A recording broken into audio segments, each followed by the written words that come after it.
let's get what we were going to get to. This is a very scary story that turned out unbelievably great for a very scary story. These two girls, did you see the story, Spike? These two girls? Oh, yeah, dude. SPD, these two, okay, so listen to this. There's these two girls. They're 14 and they're 17. They're are they cousins? No, they're just friends. Two 14-year-old girl and 17-year-old girl. No, they're cousins. No, they went to go visit one of the girls' cousins. Okay. So you have two girls, 14, 17. They go visit the 17-year-old's cousin to buy some marijuana. That's not a good deal. You obviously don't want to be doing that.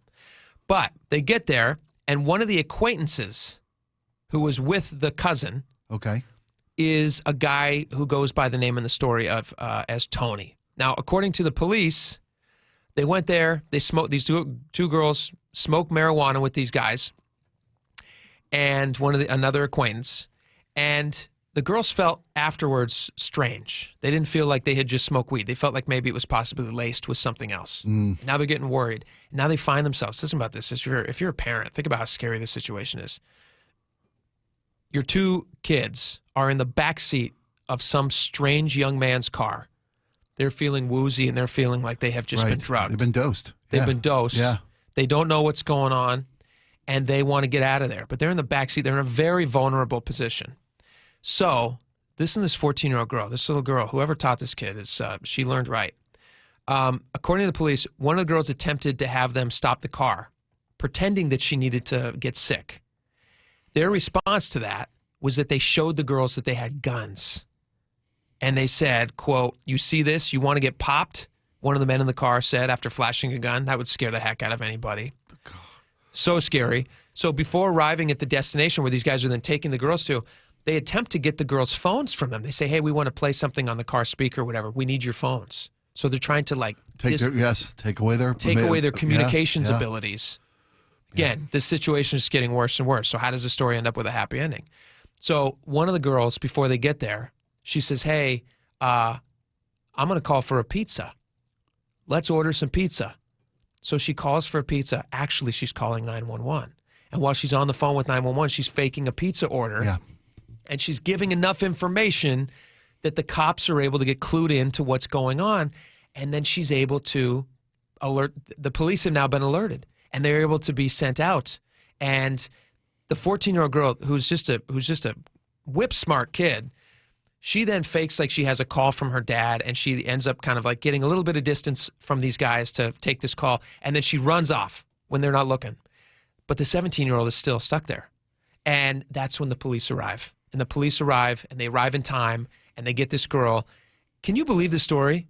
It's the ultimate nightmare for any parent. Yeah. A guy who raised girls in my life. Yep. You know, you hear about these things. And the sadness of this, it's a wonderful happy ending story because the girls were smart. Girls even drugged and dosed. Because I mean, you know, if they were, we don't know that part's. Yeah, but we don't know. But the girls went to smoke marijuana with a bunch of kids. It seems like it wasn't the first time these kids have smoked marijuana because they knew the difference. They certainly were drugged if they were taking whether drugs. it was weed or something stronger, which they feared. Kids still had enough of their senses about them to make the 911 call, pretending to be a pizza. And you mentioned that this happened like last November, right? In Florida, there was a story. A separate incident, yeah. Right. This one's just recent, but the other one I saw in Florida. Well, I looked into it a little bit because I'm thinking, you know, how do kids know to do this? And there was a story. The first one of these was in Ohio in 2019. Jeez. A lady called 911 pretending to order pizza, and the operator's like, "This is not the number you call." Oh, the 911 operator. Okay, I see what you're doing. Okay, I'm get you. Say the word "for delivery," and the kid said, "Well, this is for delivery."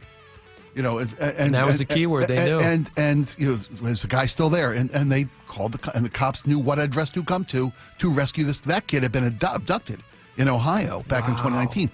But you hear these stories. I mean, my kid was roofied in New York. Really? Yes. You know, and it was a horrific experience for a kid to go through. That's scary. You know, and nowadays we were going to talk a little bit more, but we didn't get a chance to. But these kids knew what to do in an emergency situation. You've heard anything about the hand signal people use? Yes. Right when they're walking in public, it was created, I believe, a Canadian organization started it. When you're in distress in public, there's a signal you make with your hand, or in a car. that you make the other motorists can see this international signal. You can put your hand on the windowsill, and if you're making a certain shape with your fingers. If you raise your palm up and then put your thumb in your palm and wrap around your thumb with your fingers, that's the international symbol for I'm in distress. Yeah. You ever heard of an angel shot at a bar? No. Because my kid now is a bartender. Was a bartender in New York. Is a bartender here in Sound. If you're in trouble at a bar, they call what's for an angel shot. You ask the bartender, hey, can you give me an angel shot? How do you want it? Straight up, it means, can you walk me to my car? On ice means, can you call me a ride? With a lime means call the police right now. There's different levels. But the key word is angel shot. Angel so shot. Say The that, they know that bartenders you're know in some you sort of need distress. help. Yes. So there might be some creepy guy hanging on them or something. Right. Or Or you too persistent, or not you leaving them feel like alone. somebody messed with your drink.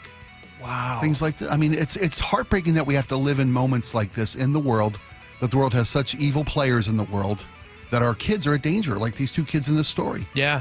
But thank God, there's information out there, and there's ways to protect yourself, and it's imperative for parents to let their kids have this conversation with your kids. And good job on that 14-year-old girl No kidding. getting them out of that situation. And don't quit smoking weed. You're a kid.